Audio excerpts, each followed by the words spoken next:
Bonjour les smart. Je sais qu'en ce moment, nous sommes un peu de grands troubles, précisément pour ce qui a trait avec la situation sur le plan international. Comme rappel, ce samedi 3 janvier 2026, les États-Unis ont réalisé une intervention militaire au Venezuela, où le président de ce dernier, Nicolás Maduro, fut capturé et conduit sur le sol américain pour être jugé. De cette séance, nous n'allons pas commenter la situation, mais de préférence, nous allons faire un rappel historique sur certaines situations qui se sont déjà réalisées ou répétées dans le passé.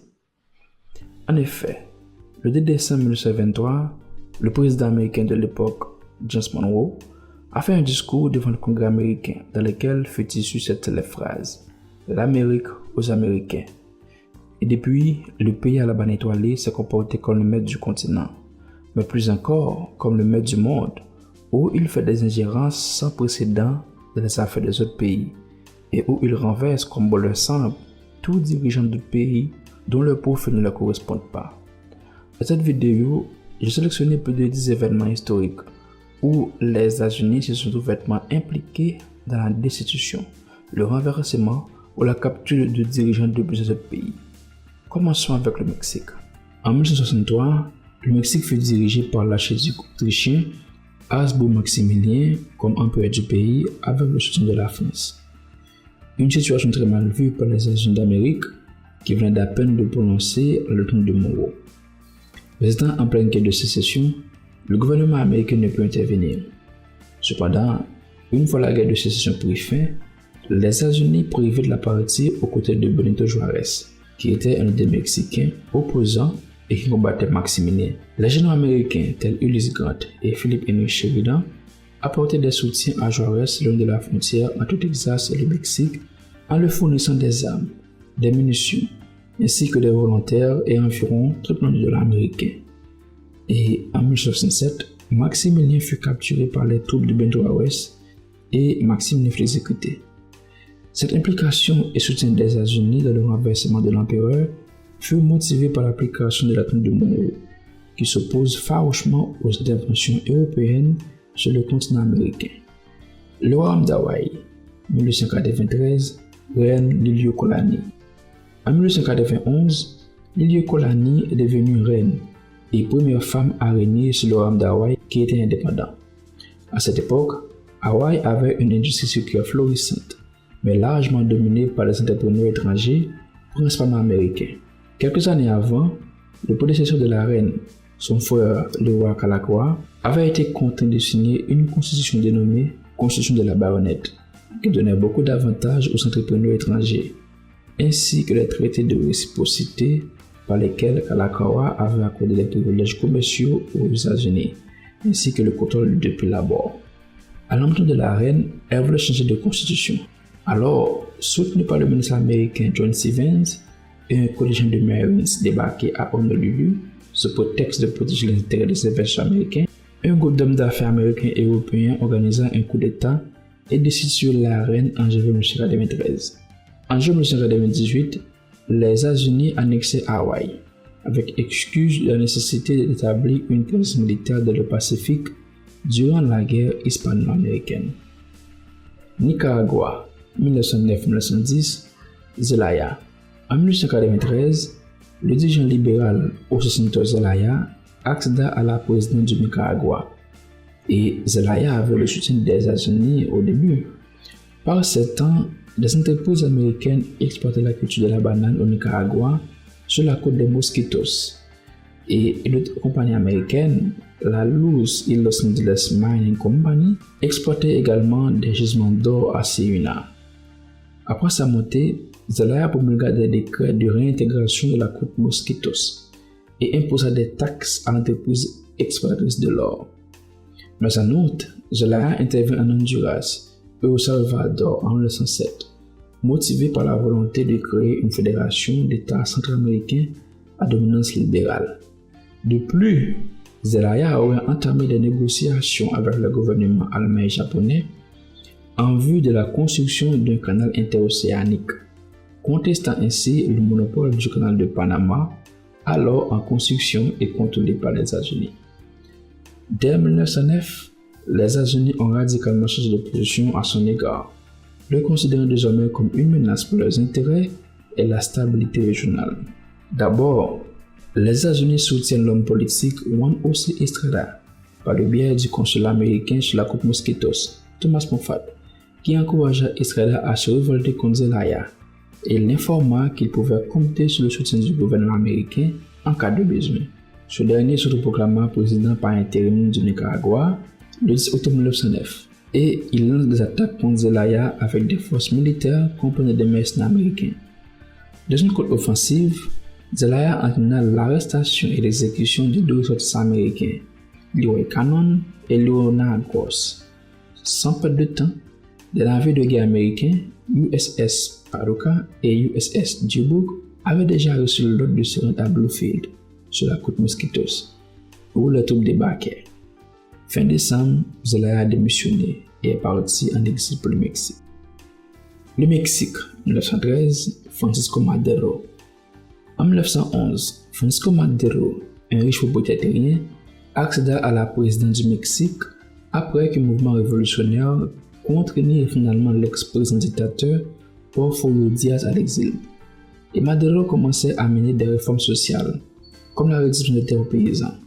Mais une guerre civile allait éclater et causant ce qu'on appelle les 10 jours tragiques du 9 au 19 février 1913 au Mexique. Ce conflit opposa principalement Félix Díaz, neveu de l'ancien dictateur Porfirio Díaz, qui cherchait à restaurer le contrôle de sa famille sur le Mexique. Et Madero avait son général Victoriano Huerta. Mais Huerta allait trahir Madero lorsque l'ambassadeur américain à Mexico, Henry Lane Wilson, réunit secrètement Díaz et Huerta dans l'ambassade américaine à Mexico et conclut un accord connu sous le nom de Pacte de l'ambassade ou Pacte de la Ciudadela le 19 février 1913. Les termes du pacte prévoyaient que Díaz reconnaisse Huerta comme président provisoire du Mexique, que Huerta autorise Díaz à nommer son cabinet, vraisemblablement composé de ses partisans.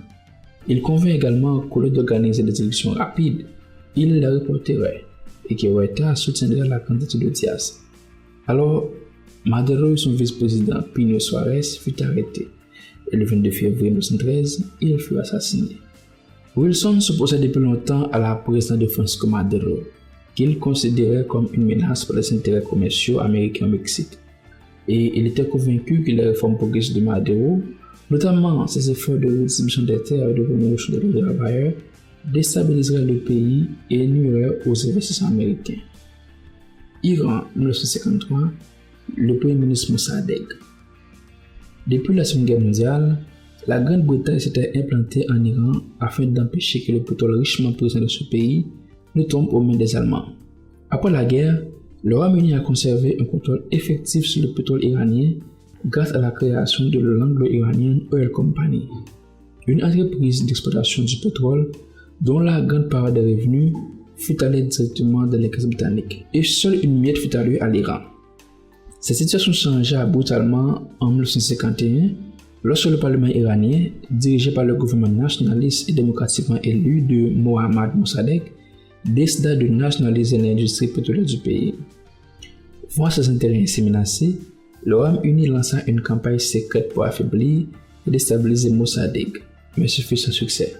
Alors, la Grande-Bretagne persuada les États-Unis de s'allier à elle, en jouant sur les craintes de la guerre froide selon lesquelles Mossadegh, bien qu'anticommuniste déclaré, s'alliait avec Tudeh, le parti communiste iranien. Alors, sans perdre de temps, la CIA, sous la direction d'Adinjuld, a conçu l'opération Ajax, un plan global visant à destituer Mossadegh et à instaurer un gouvernement plus docile. L'opération a été conçue et exécutée par Kermit Roosevelt Jr., petit-fils du président Theodore Roosevelt et agent de renseignement chevronné. La manœuvre fut comme telle. Une foule fut payée par la CIA pour prendre les rues, et certains des criminels les plus redoutés furent acheminés à Téhéran en bus et en camion et prirent le contrôle des rues. Le 15 août 1953, le colonel Nimatollah Nassiri, chargé d'arrêter Mossadegh, fut lui-même arrêté par les forces gouvernementales. La tentative fut un échec.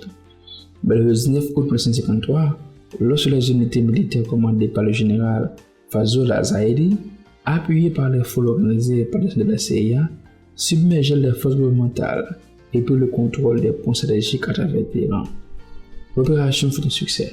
grâce à une combinaison d'actions militaires et de manifestations populaires sur le site de la CIA qui donnait l'impression d'une opposition généralisée au gouvernement de Mossadegh. Mossadegh fut arrêté, jugé et reconnu coupable de trahison par le tribunal militaire. Le 21 décembre 1953, il fut condamné à 3 ans de prison, puis assigné à résidence à Ahmadabad jusqu'à la fin de ses jours. La proximité de l'Iran avec l'Union soviétique, la présence du Parti communiste sudé dans la vie politique iranienne et la crainte d'une expansion soviétique au Moyen-Orient furent parmi les causes avancées pour justifier cette décision par les États-Unis. Guatemala, 1954, Jacobo Arbenz. En 1951, Jacobo Arbenz fut élu démocratiquement président du Guatemala et mit en place des réformes agraires accordant des propriétés aux paysans sans terre et instauré un salaire minimum. Et dans cette réforme, une entreprise américaine évoluant dans le pays, United Fruit Company, fut touchée par ces réformes en perdant des terres dont le président Jacobo jugea inexploitées. Et ce dernier incita également pour que la compagnie et les autres grands propriétaires fonciers paient davantage d'impôts. Alors, l'entreprise mena une campagne de lobbying influente pour persuader les États-Unis de renverser le gouvernement guatémaltèque. Alors, craignant la menace qui pesait sur les importants investissements américains dans la production de bananes et sur les prêts bancaires américains au gouvernement guatémaltèque, le président alors des États-Unis, Eisenhower, autorisa la CIA à mener l'opération PB Success en août 1953. La CIA arma, finança et entraîna une force de 480 hommes commandée par Carlos Castillo Amas. Des critiques du Guatemala sur l'international, une intense campagne de guerre psychologique, des bombardements aériens sur la ville de Guatemala et un blocus naval fut lancé par les États-Unis. Le 10 juin 1954, les troupes d'Armas envahirent le pays et l'armée guatémaltèque a refusé de combattre. Benz fut contraint de démissionner le 27 juin 1954 et prendre l'exil. Les États-Unis affirmaient qu'il y avait un rapprochement croissant entre le Guatemala et le bloc communiste, bien qu'il n'ait jamais eu de preuves pour aider cette thèse. Brésil, 1964, João Goulart. En 1961, Goulart devint le président du Brésil, mais bien avant qu'il ait accédé à la présidence, Goulart était ministre du Travail et il soutint des mesures sociales comme une augmentation de 100% du salaire minimum pour la classe ouvrière urbaine. Une fois devenu président, Goulart entreprend un programme dénommé Réforme fondamentale qui prévoit la redistribution des grandes exploitations agricoles improductives, l'affectation de 15% du revenu du Brésil à l'éducation, la socialisation des bénéfices des multinationales et le réinvestissement au Brésil, ainsi que l'extension du droit de vote aux citoyens illettrés et aux officiers subalternes. L'opposition qualifia cette initiative de menace socialiste, visant à bolcheviser le Brésil. Sans perdre de temps, l'ambassadeur américain au Brésil, Lincoln Gordon, et des responsables à Washington ont envisagé un soutien logistique à l'opposition et le déploiement d'une escadre sur les côtes brésiliennes. Une opération dénommée Brother Sam fut planifiée en contact avec le général de l'armée brésilienne, Castelo Branco. L'opération Brother Sam consistait à transférer par voie maritime du carburant, notamment de l'essence, aux insurgés, de déployer une escadrille près du Brésil et d'acheminer du matériel de guerre par voie aérienne. Le dispositif naval comprenait le porte-avions USS Florestan, un porte-hélicoptère et 6 destroyers de la deuxième flotte, ainsi que 4 pétroliers. Le dispositif aérien était composé de 7 avions C-135, 8 avions de ravitaillement, un avion d'appui aérien et de sauvetage, 8 chasseurs, un avion de communication, un poste de commandement aérien porté, des armes et des munitions. Entre le 31 mars et le 2 avril 1964, le coup d'État est lancé. Goulart, voulant éviter un bain de sang, n'a pas offert de résistance et partit en exil. Alors, Castelo Branco annonça aux Américains qu'aucun soutien logistique ne serait nécessaire. Lincoln Gordon a justifié l'opération Brother Sam en considérant la présence de Goulart comme une potentielle intervention communiste au Brésil, avec le soutien possible de Cuba et de l'Union soviétique. Chili, 1970-1973, Salvador Allende. À partir des années 1960, le Chili est concerné par un courant socialiste pour la question de nationalisation des entreprises minières dans le cuivre qui sont majoritairement américaines sur la table. En 1974, Salvador Allende, candidat de gauche pour la 3e fois et partisan de la nationalisation des compagnies minières, affronta Eduardo Frei, Craignant que la vision d'Allende n'entraîne l'adoption du communisme au Chili et, par conséquent, un renforcement de l'influence soviétique en Amérique du Sud, conformément à la théorie de domino, la CIA intervient en apportant un soutien financier à la campagne de Fouet. Soutenir remporte l'élection et devient président pour les 6 années suivantes. 1970, autour des élections. Allende est encore dans la course et la question de la nationalisation est encore sur la table. Cherchant à empêcher la victoire d'Allende, la CIA a lancé l'opération Track One, un plan visant à influencer les résultats du scrutin par un soutien financier et politique aux candidats de l'opposition. Cette opération a été approuvée par le Comité 40, un conseil de renseignement de haut niveau chargé de superviser les actions clandestines de la CIA en versant environ $500 000 aux candidats de l'opposition à Allende. Mais Allende finit par remporter les élections. Mais les États-Unis, à travers son président de l'époque, Richard Nixon, adoptaient une stratégie consistant à faire hurler l'économie en imposant un blocus des prêts étrangers au Chili et usent de leur influence auprès des banques et institutions financières internationales pour contraindre leurs alliés à faire de même. Tout cela faisait partie d'une opération dont les États-Unis ont appelé Full Belt ou Track 2. Le 11 septembre 1973, avec le général Augusto Pinochet soutenu par les États-Unis, dans un coup d'État, le palais chilien fut bombardé et le président Allende fut tué. Grenade, 1983, Hudson Austin. Le 13 mars 1979, le NGM, New Jewel Movement, organisa un coup d'État sans effusion de sang, proclama un gouvernement révolutionnaire populaire et nomma son chef, Maurice Bishop, comme Premier ministre. Le nouveau gouvernement dut faire face à de l'opposition des pays occidentaux en raison de ses principes socialistes et de l'aide substantielle qu'il avait commencé à recevoir de Cuba. Des réformes sociales et économiques, des accords d'assistance mutuelle avec les États du bloc soviétique, la construction d'une grande piste d'atterrissage, où Bishop affirma que cet aéroport était essentiel au développement du territoire touristique de la Grenade, car les infrastructures existantes ne permettaient pas d'accueillir des vols directs en provenance des États-Unis ou d'Europe. Mais les États-Unis craignaient que cet aéroport soit finalement utilisé par l'aviation soviétique. Vers 1983, Bishop voulait se rapprocher des États-Unis. Cependant, des radicaux du parti s'opposaient à cette idée. Bishop fut renversé et le général Hudson Austin, commandant des forces armées canadiennes, se proclama chef du conseil militaire révolutionnaire. Le 25 octobre 1983, 6 jours après la proclamation du conseil militaire d'Austin, les États-Unis lancèrent l'opération Urgent Fury en Grenade où Austin fut capturé. Le président américain de l'époque, Reagan, avait déclaré que cette invasion visait à protéger l'Est américain et à empêcher la propagation de l'influence cubaine et soviétique dans les Caraïbes. Panama, 1989, Manuel Noriega. Après l'arrivée au pouvoir du gouvernement sandiniste marxiste en 1979 au Panama, la CIA, déjà en accord avec Manuel Noriega, recrute ce dernier pour l'aider à destituer le gouvernement en place. En 1983, Noriega devient un dictateur militaire du Panama à travers les forces de défense panaméennes. Et Noriega a soutenu les initiatives américaines en Amérique centrale et fut félicité par la Maison Blanche. Mais à partir de 1986, des allégations ont émergé concernant Noriega en tant que trafiquant de drogue et blanchisseur d'argent.